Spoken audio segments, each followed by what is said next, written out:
Hi, everybody. I'm Rabbi Daniel Brenner, and it is my pleasure to welcome you to Raising Up Teens, where we have a wonderful group of folks who are going to be talking today about Mean Girls.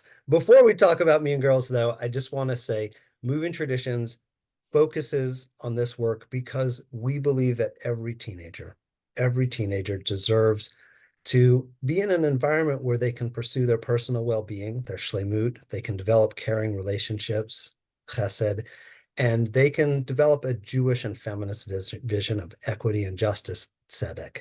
We really care about those three values in the life of every teen and support those three things. And we hope that with more people doing that, more teens will thrive. So here's a little history. Way back in 2002, that is when Rosh Chodesh, one of Moving Traditions' key programs, was really beginning to take off. It's the same time that Rosalind Wiseman wrote Queen Bees and Wannabes, which was the essential book about cliques and which really inspired the first Mean Girls movie in 2004.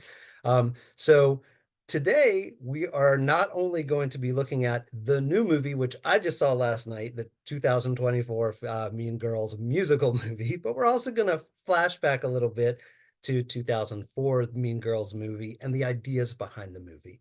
But the movie really is just such a great catalyst for us to talk about some of the issues that are part of adolescent life.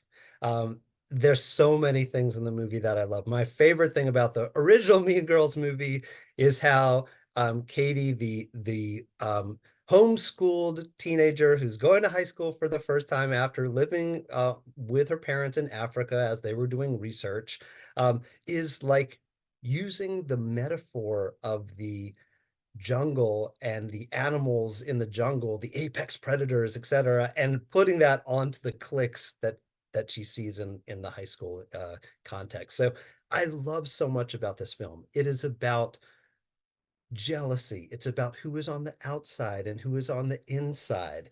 It is about building friendships and also about what happens when you turn against your friends and then you have to reconcile with those friends. It is about being mean.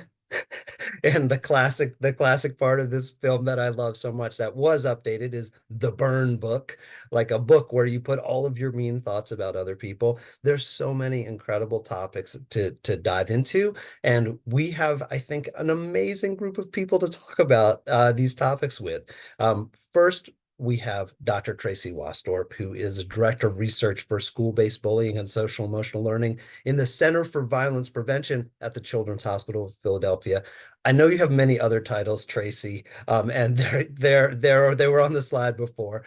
But let me just get started with you and ask, Mean Girls, do you have a memory of the first time you saw the film? Of what comes up for you when you saw this topic and you were asked to be part of this day? A lot. I started my career, even my dissertation focused on relational aggression, specifically between friends. And having lived it is why I was fascinated by it, just the pain that we caused each other, and they were our friends. So I always had a hunger to understand what we went through and why it was okay. And it wasn't labeled back then as any behavior.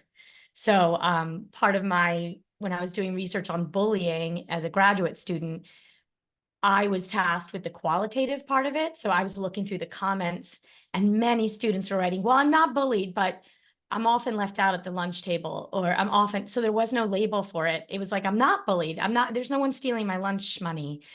And so I think that throughout these past, since the Queen Bees and Wannabes, and you have book on social aggression, I think labeling it was one of the biggest changes that happened in my experience in life. And I think that all of my research has been focused on including this form of aggression. Great. So we're going to get into your research in a minute, but Mhm. I just want to get first impressions. Um, Rabbi Tamara Cohen is our Chief of Program and Strategy at Moving Traditions. Mean Girls, like what immediately comes up for you when you hear the phrase, the movie? What are your associations? I think the biggest association is just remembering being a kid, feeling like I had to make a choice.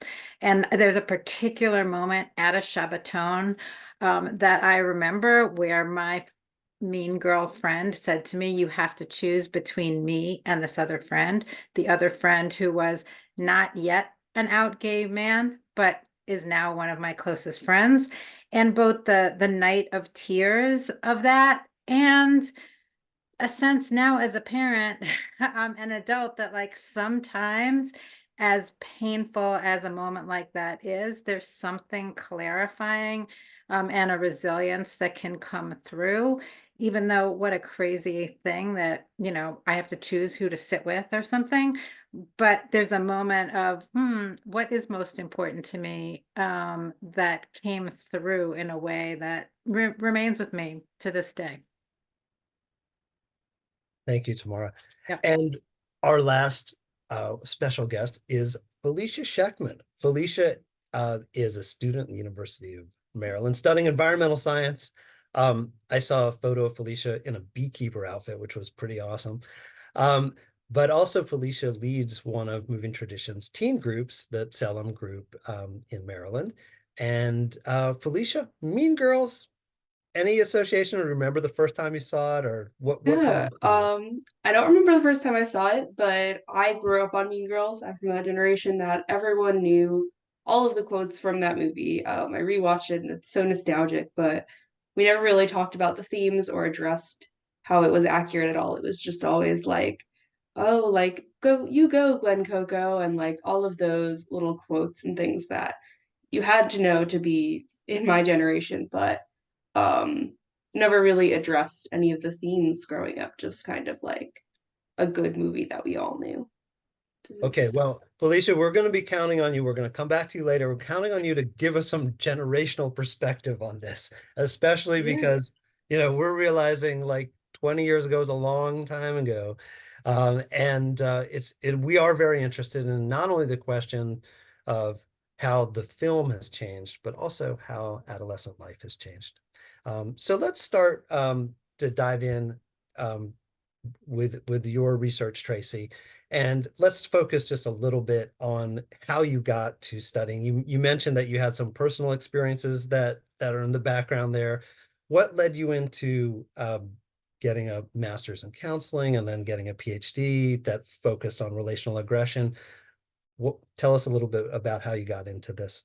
Sure. As I said, I did research to find out that there was this form that wasn't labeled very well, especially not in the popular world. There was some in the academic world, but it hadn't really infiltrated outside of that. And then also I was simultaneously doing therapy for, I had some young girls. I felt like I was a young girl now in hindsight. But anyway, I remember she was having trouble with her friends. And in this therapy role, I wanted, a lot of the problems were happening at school.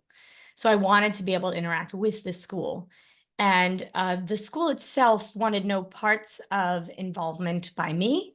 And they didn't want any suggestions that I had. It was very much like, we're going to handle this. And I think that the lack of the systemic view of bullying really impacted my desire to want to impact broadly. So I went back and did prevention science, developmental focus, so I could do school-based programming that could impact the system.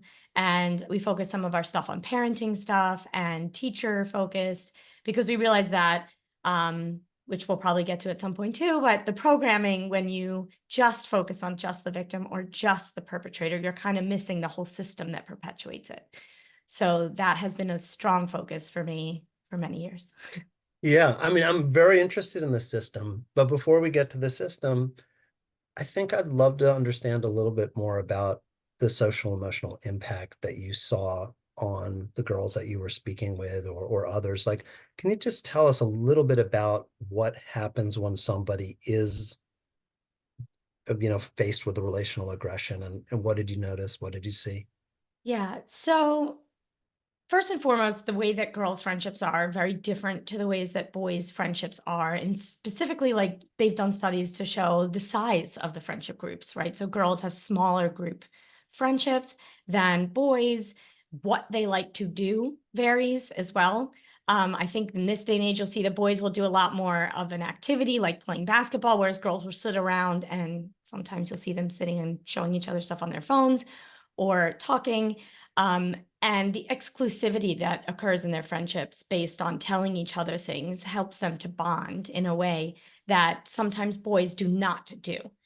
I want to say that this kind of aggression happens in both. Both boys do it, girls do it. But the harm associated with it for girls, the importance we put on the friendships for girls makes that situation sometimes a little bit more difficult to navigate for girls. Because they have these exclusive friendships, smaller circles, less places to go when there's difficulties.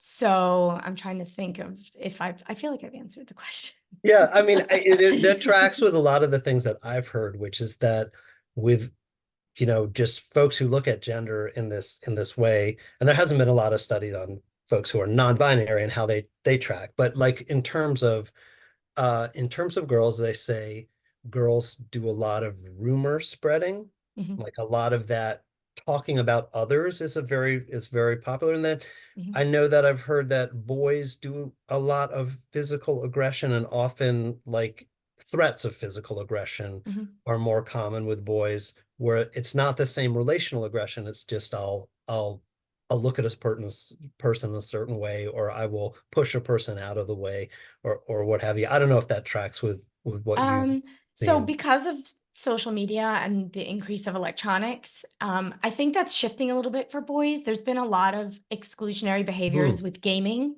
that occurs often that they couldn't do it before.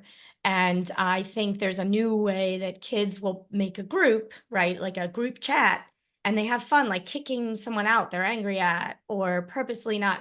So, and they're seeing that in both groups. I think it's the harm that associates with it that really impacts females and where we draw our self-worth and our self-esteem.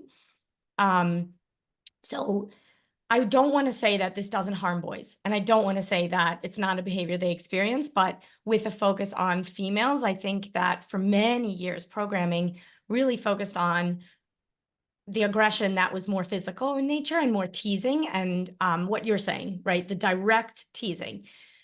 Over time, we've realized that if you only address that form, there's this whole insidious other form that was not labeled, was not addressed, and then it was just girls being girls, or she's just jealous of you, and that was kind of where it ended.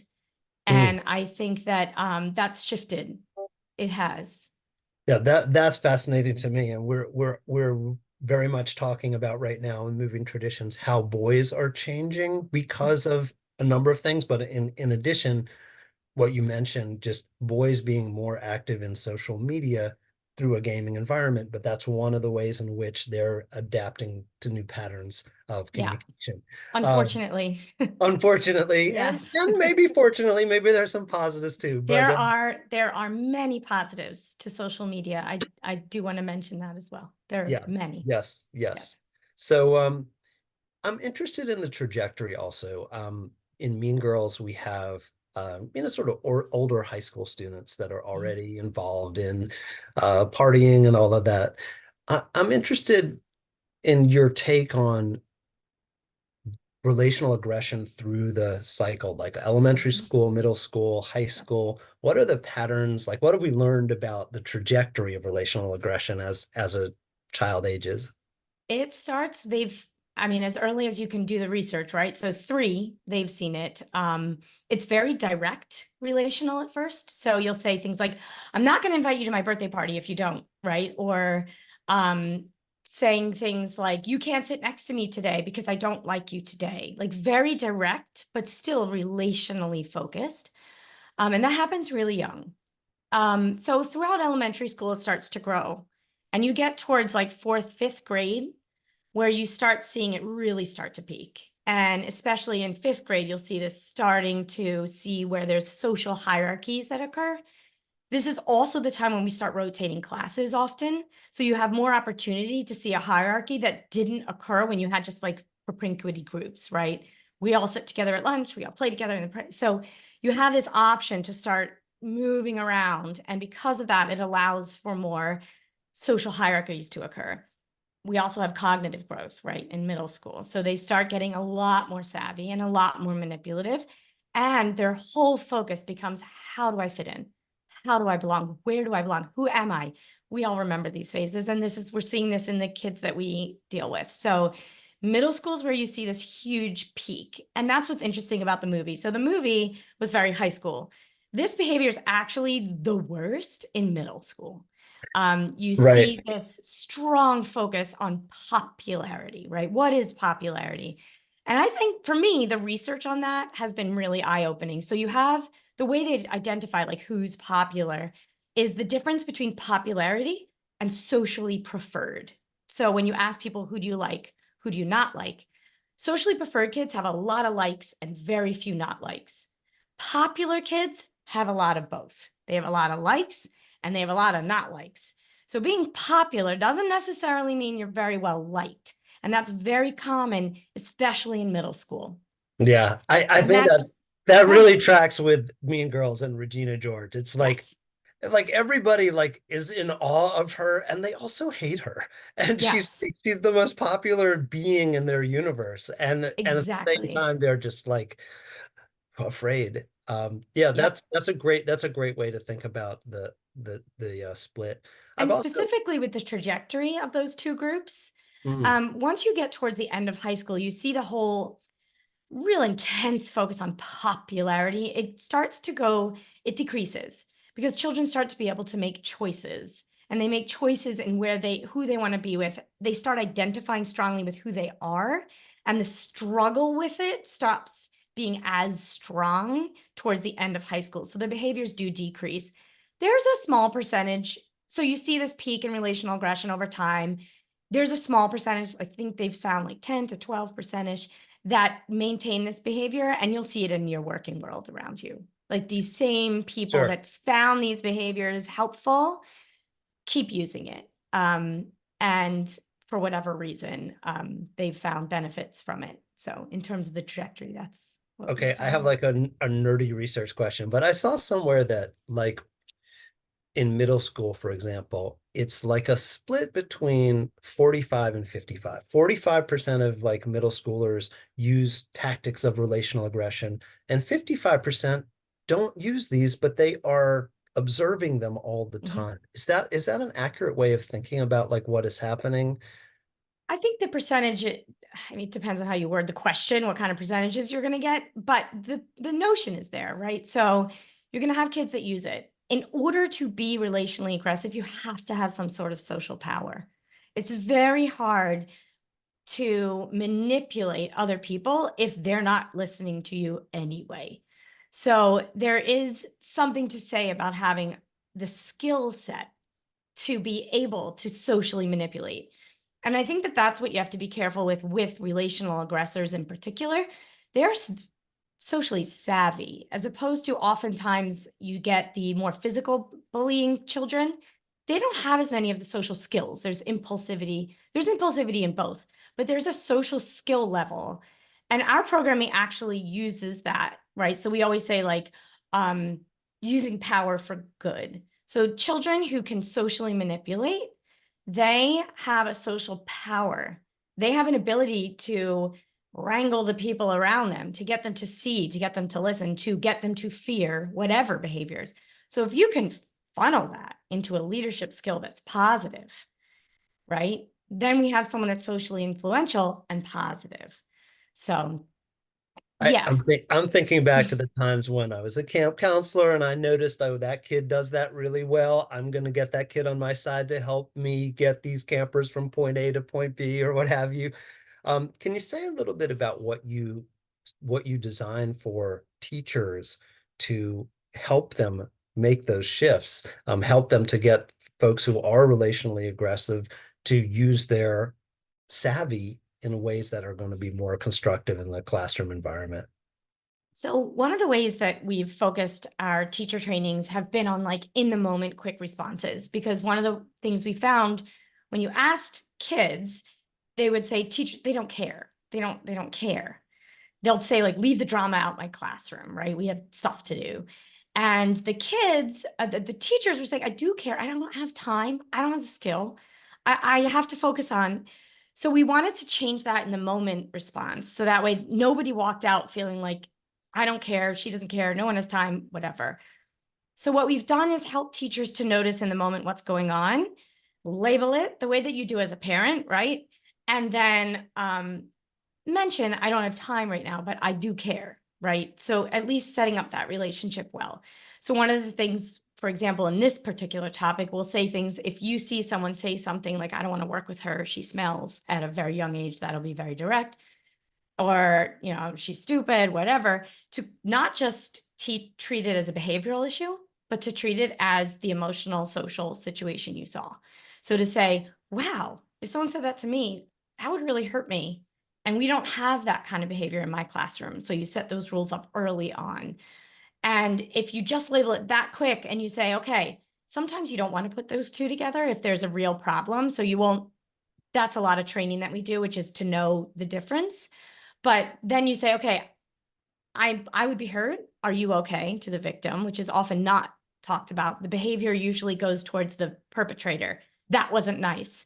And then not much left for the victim. So to focus on both and to say, I'm here to talk, to not just ostracize the perpetrator too, because maybe there's something going on there too. So to say, I'm here to talk after, but we can't do this now. We're going to move on, but to label it. So that's the kind of stuff that we do. That's an important intervention. I can see how that really can help a lot of teachers.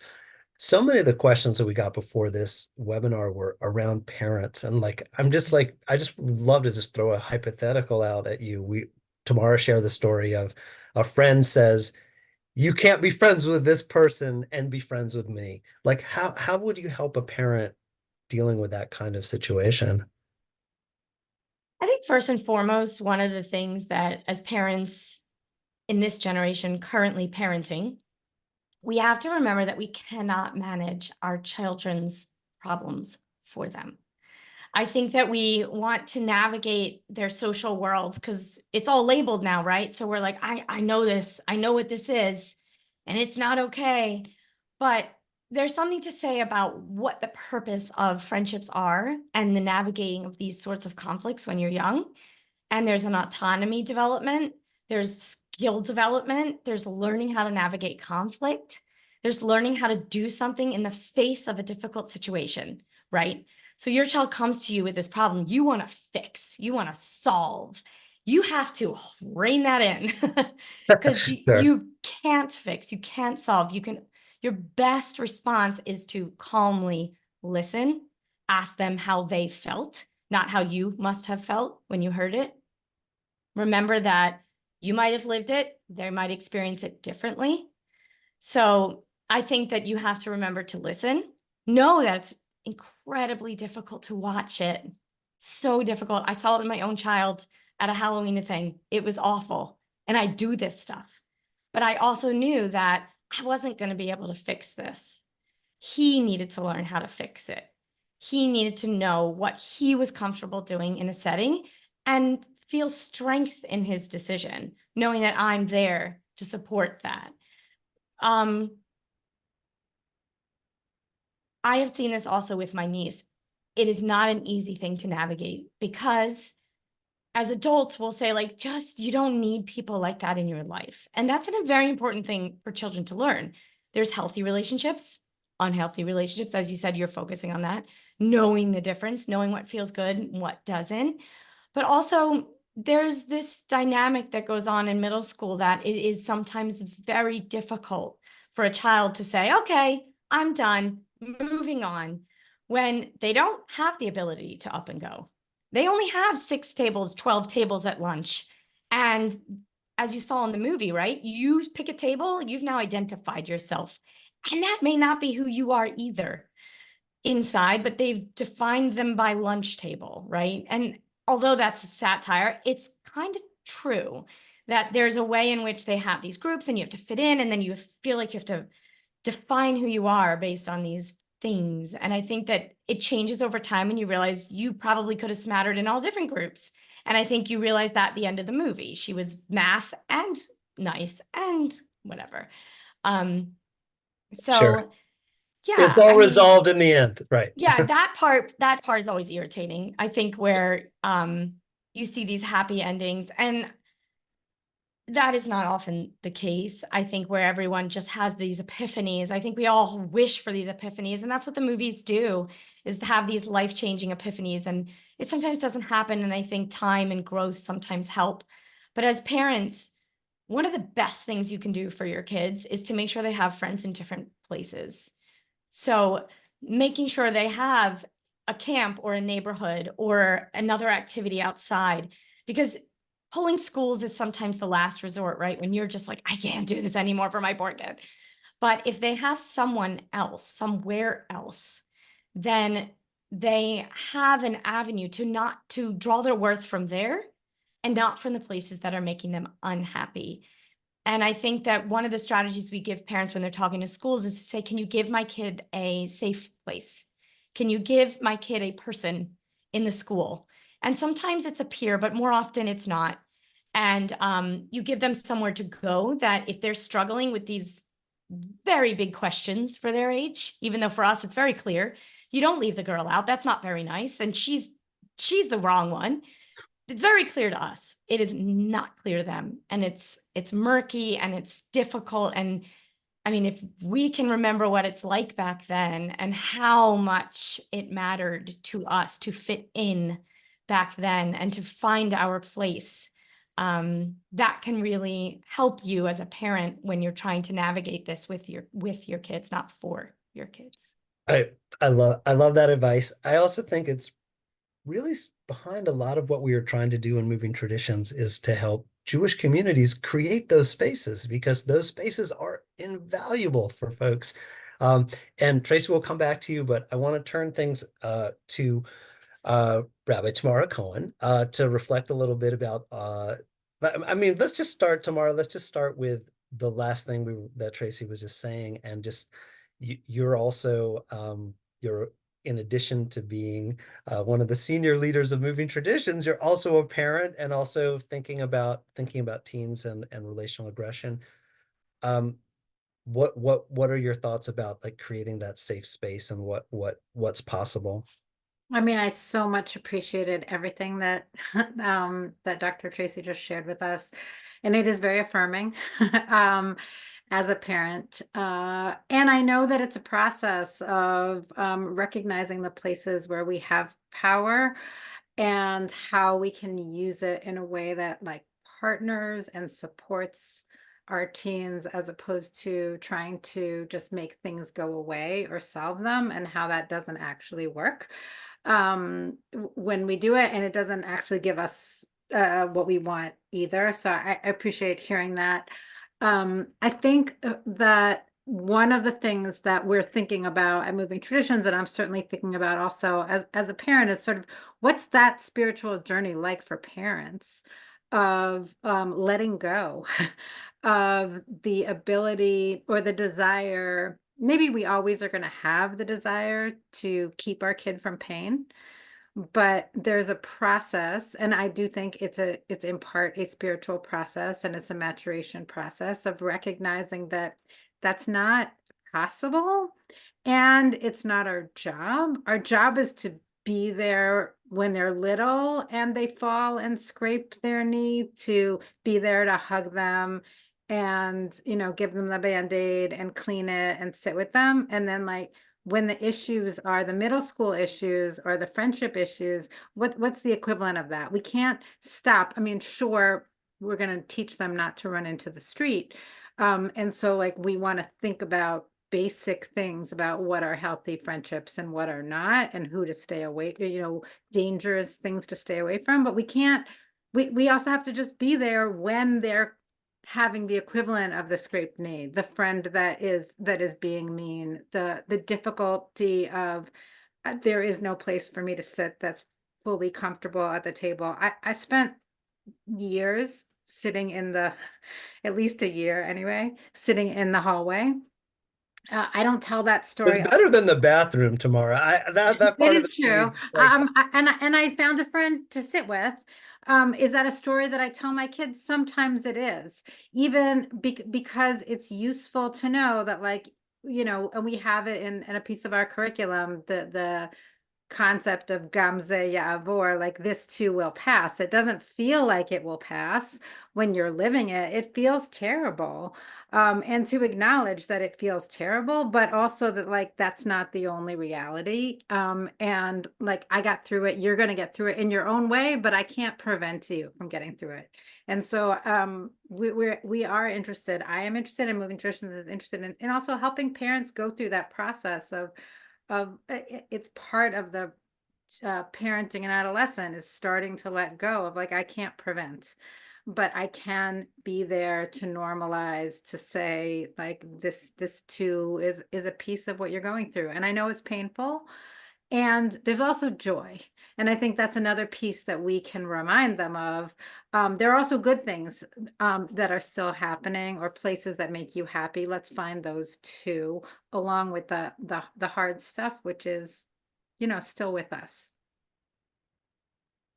so important. I love that perspective, and I think that it really mirrors what Dr. Waasdorp was speaking of just a minute ago, which is just creating a space for them to be real and to be honest about what is going on for them.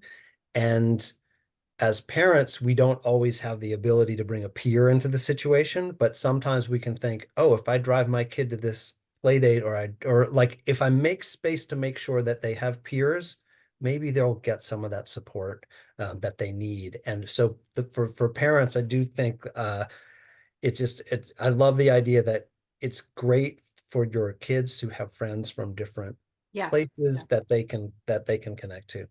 So I want to shift the conversation a little bit, because I know that the cliques and the relational aggression are core to Mean Girls, but there's a lot more in this film. And between 2004 and 2024, there were a lot of shifts that happen. You were excited to see the film and started to write a curriculum and wrote a piece of curriculum and have some more ideas about it. I'm just interested in your own thought process as you went back to the film, saw the new film. What were the themes that were jumping out to you as a rabbi, as a feminist, as a queer thinker and leader? Like, what were some of the things that were coming up for you? Yeah, there's a lot of interesting changes in the film. And for parents, I think it's interesting to look at the two moms, that there's sort of a disappearance of the dad. And there's two very different kinds of moms. The one that is just trying to be one of the kids, and the one that is both a little bit more disciplinarian, and then also knows the moment to offer that support. So for those who haven't seen it, that's interesting to think about. They're Yeah, one I of the like the line, biggest. I'm the cool mom with six Yeah, O's, yeah. I'm the cool mom. That was a Yeah, beautiful satire. yeah. I love that. I think that one of the biggest changes in the film, and it does track some of the changes within Moving Traditions and just feminism more generally, is the move from a small piece of the film where Janice is the character that is targeted by a homophobic slur, but we don't know much more about her actual identity. And in the new film, she and her good friend, best friend Damien, are sort of they are actually the narrators of the film. So speaking of different forms of social power, they get a certain kind of social power in the film.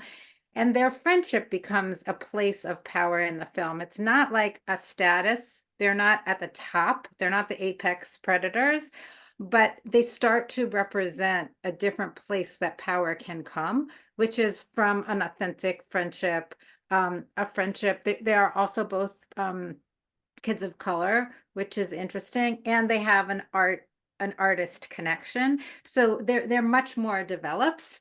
And they have and that, I think that's where their power is. And that song that we heard at the beginning is one of the pieces of that too, which is claiming a certain kind of power that's not a power over, but a power with, a power within, and a power of coming to know oneself, in this case, one's queer self, one's artist self, through friendship, that I think is a great change in the film.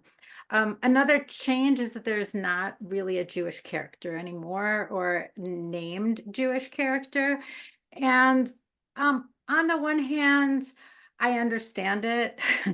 And on the other hand, I'm curious about the impact of that on Jewish teens watching.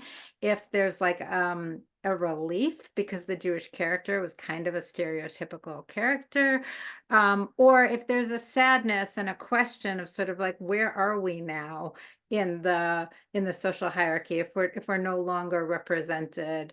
And I think that there's a way that question mirrors some of the questions that Jewish teens are having right now about who are we in high school, who are we, especially teens who are not in Jewish schools, and how do we recognize like the space that we want to take up, and the space that we want to share with others, that is a possibility of what can be opened through a conversation about that aspect of the change in the film.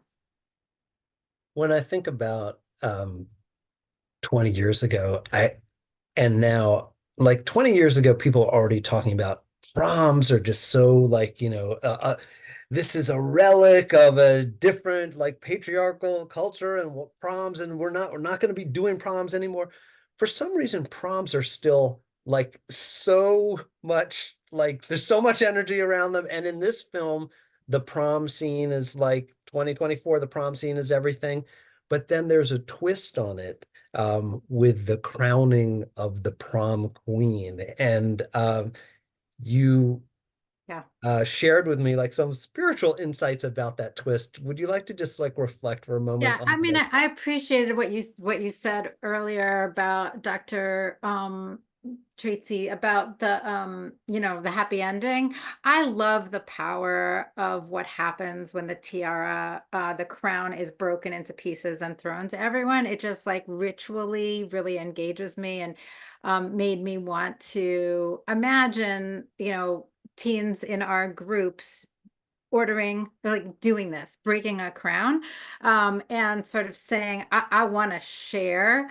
I want to share this with all of us, and I want to change the system. Speaking of the system, so that there's not just one person who gets crowned. And it really made me think of a classic Jewish text from the Ethics of Our Ancestors about crowns. And the text is sort of talking about different kinds of status within Jewish tradition. There's inherited status, there's status from learning, and it says that the status, or the crown, which is actually the word used, above all crowns, the Keter Shem Tov, is the crown of a good name. And what would it be like to like move more into a world where that's what we're crowning, and crowning that for, as parents, as educators, and as teens, of what does it mean to be developing that sense that what really matters is who I am, how I treat people, how other people understand me as a friend.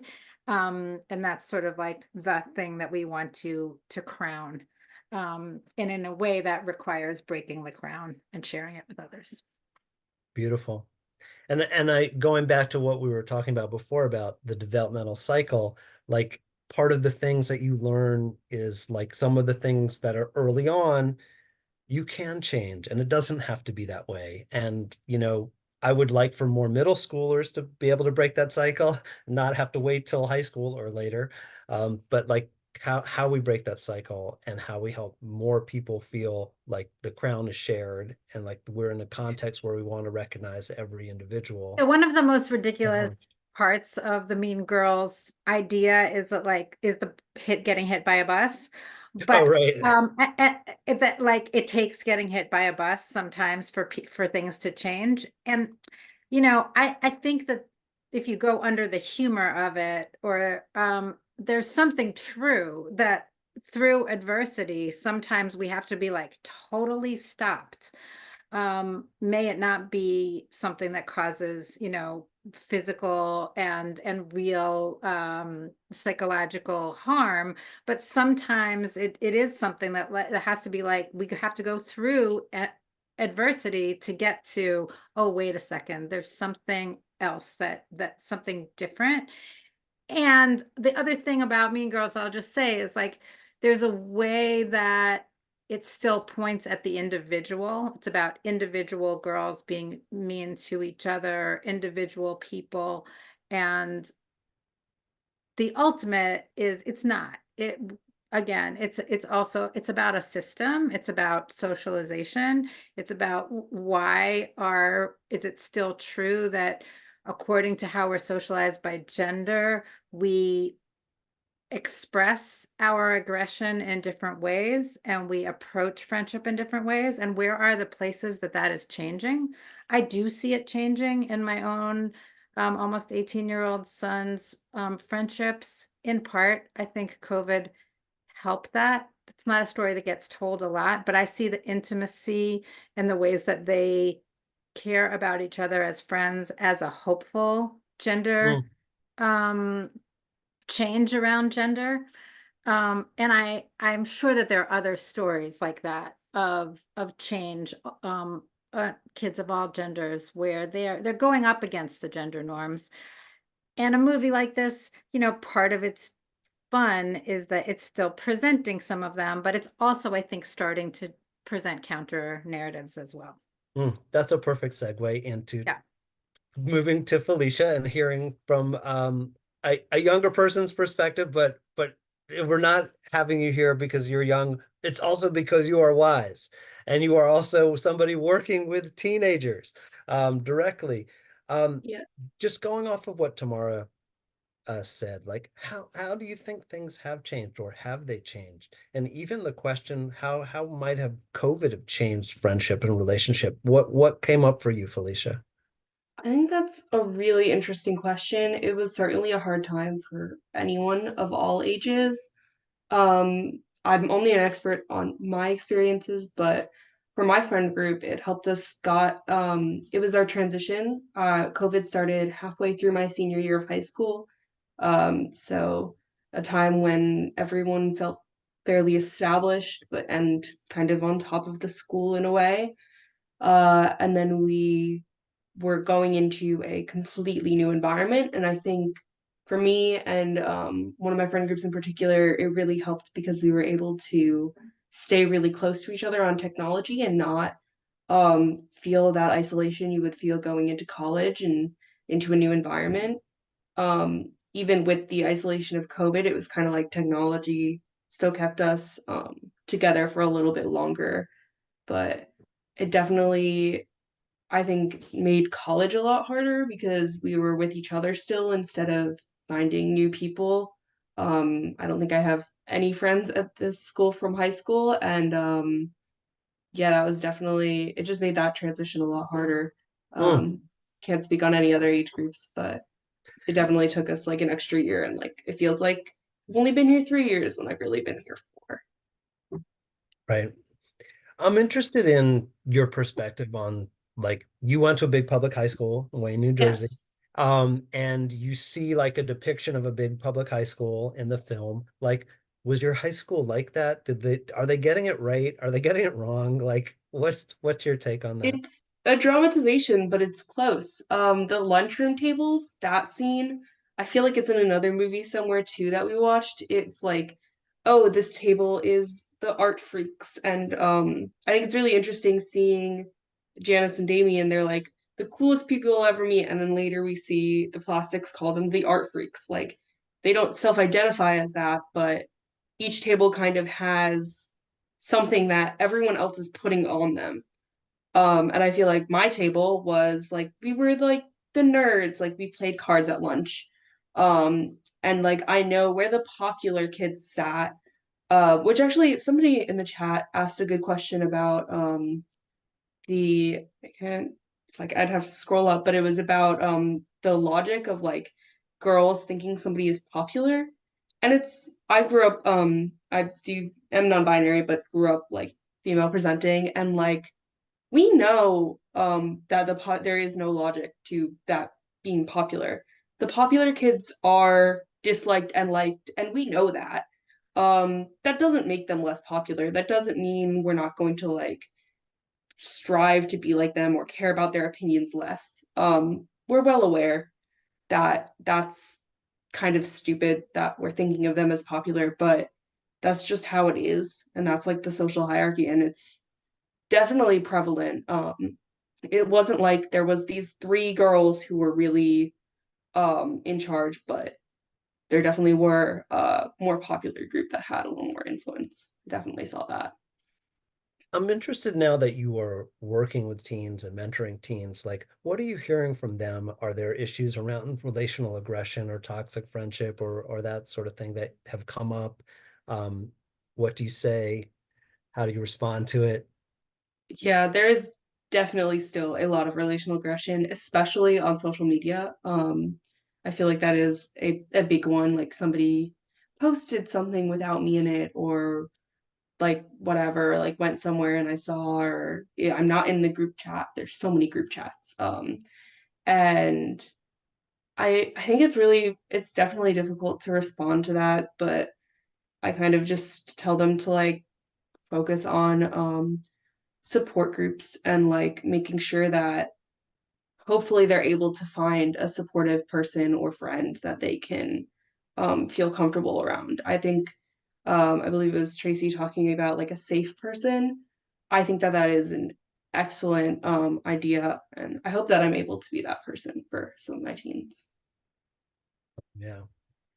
I'm also interested in just the questions around gender and how you see, I mean, I hate when people say it's, oh, the young people are like changing gender. I think gender's changing for everybody. Like that's a better way to think about it. But what do you see in terms of um your own personal experience, your and how did you feel watching this film? Do you feel, oh, I'm part of the nerds or I'm part of the art freaks or so that's me, or do you feel like there'd be a different story if we focused on folks who are genderqueer or non-binary? I'd love to hear just your perspective as a person with lived experience, and like how you relate to something that's like a pop culture, like cult classic.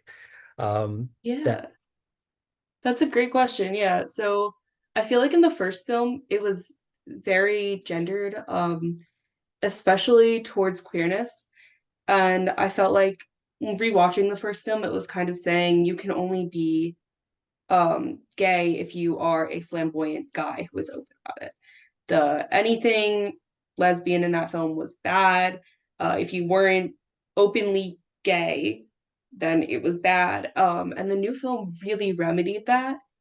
And I feel like I don't know, it was still very gendered with all of the problems being focused on girls, but Damien was still kind of there throughout the story when they were in the gym. And I think in the original he was there too, but it was very different. Like he was, oh, the gay one, but it felt, I don't know, it felt more natural in the new one, at least to me. And it kind of felt like, yeah, I could be like friends with them, like the queer friend groups, I guess. It definitely was still gendered, but it felt more like, oh, you can be gay either way, and like there's this experience with both genders, even if it was very focused on female. Yeah. Great, great. Thank you for sharing your perspective.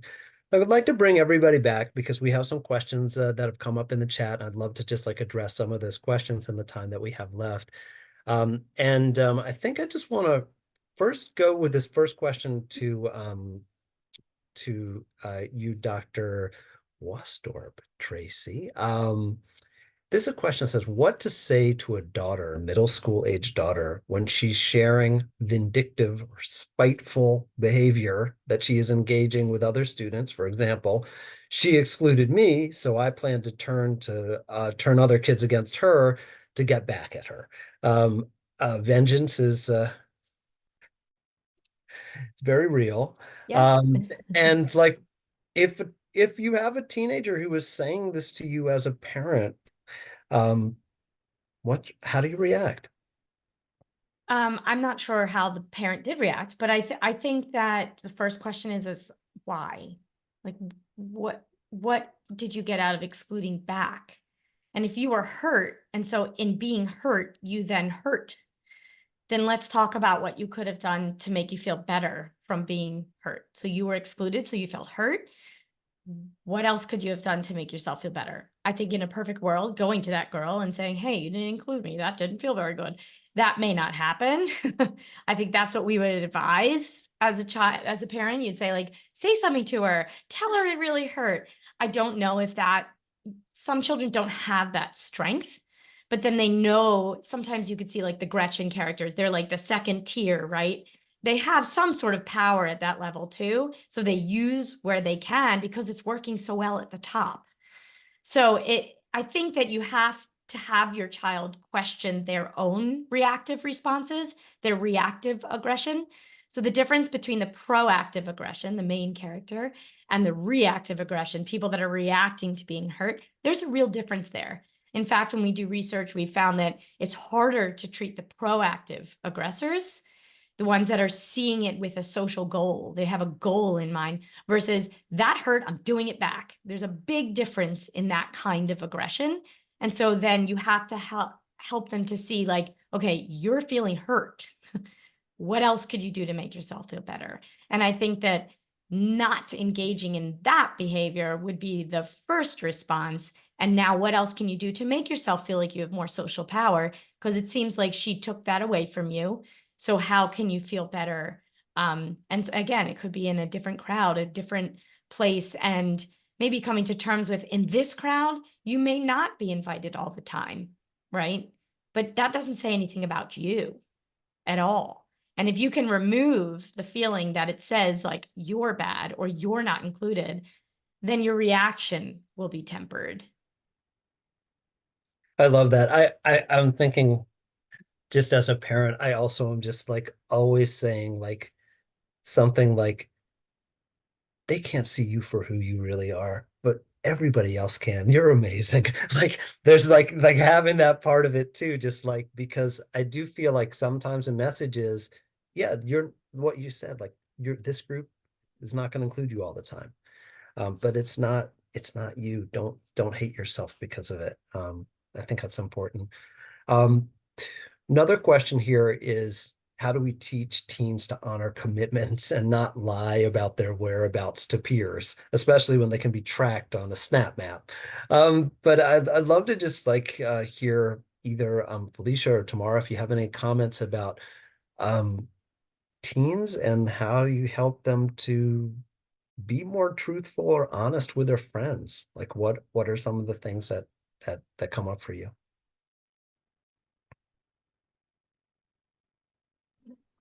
Yeah, so I think it's definitely a hard thing to kind of get used to, but kind of just, I know it probably wouldn't be the best advice, but the advice that I think is true is just like a good friend will understand that you have something else. Um, and that's not always going to be what the kid understands as like the best advice, but I think it is true. And they can turn off snap maps. I don't know, maybe I'm the young person to say that, but like um they can turn off the tracking things as long as they don't post anything. They're not located. That's super important. To me as like a queer person, I remember when snap maps came out, a lot of my peers were like, this is dangerous for queer people, like to be located. And so like I remember seeing like this is how you turn it off, like safety things about that. So yeah. But I love what you're saying, which is like actually you can think about how you use communication tools and technology, and that's okay because they may feel the pressure that they have to do this or have to do that. And just even saying to them, you don't have to. You're making a Yeah. choice that you're doing it. I think that's really helpful. Tamara, do you have I was just going to say, I think that distinguishing between privacy and secrecy has been an important thing for me to think about, and to talk about. Like, it's good to have privacy and boundaries and self-protection. You don't need, it's hard to know that you can do that, especially when people are sharing everything all the time. But you can, and that is a helpful way to protect yourself, whether you're a queer kid or not a queer kid. Like, it's good to have those boundaries, and that's different than like secrets with a sort of intention around them. Like, that's where I more would investigate, like, what's the purpose of the secret, and how much of it is about like creating that inside outside, which is true. That's one of the reasons that secrets, or how much is a secret about something that I might feel some shame about. And so that's the way I like to think about this kind of thing. It's not just about lie or truth. It's about understanding the why a little bit more. I noticed the question here about wanting more helpful classroom tips and behavior. So I'm just gonna. Okay, well, we have like a minute left, so let's turn to the professor for final. I just want to say to that one, you can reach out to me. I have a lot of stuff that we hand teachers. I think that I can send you a few of the things, some of the sheets we send teachers for brief. Also, one of the problems I saw is it a bigger problem in Jewish schools versus public and private. We've done actual research where you can simulate a random assignment of public and private, which it's a simulated analysis. It's not real. You can't randomly assign to know whether it's different. But there isn't much of a difference in public and private. I think the forms vary a little bit when you have different SES where you have a higher risk environment, a socioeconomic status, SES. Higher risk environments sometimes bring more quick, violent responses than in environments where you don't feel as unsafe. But in general, it's ubiquitous. It's across every group, everywhere. What they do, like certain subgroups, for example, the LGBTQ, they experience it more. If you're a minority in majority school, you experience it more based on your status. But yeah, I mean, it's everyone everywhere. They find ways, unfortunately. So we have to find ways to push things in the other We direction. are working hard in our research, working hard. Amazing. Well, it's such a pleasure to speak with you and to bring you into this work, and to be in conversation about these things. I just want to say thank you to Felicia, to Tamara, and to Tracy for joining us today to talk about Mean Girls. Thanks for joining Raising Up Teens. There'll be more from us. Please sign up to follow what's next with Raising Up Teens. We were always bringing in new people and new topics. So really, again, thank you all, and look forward to seeing you another time.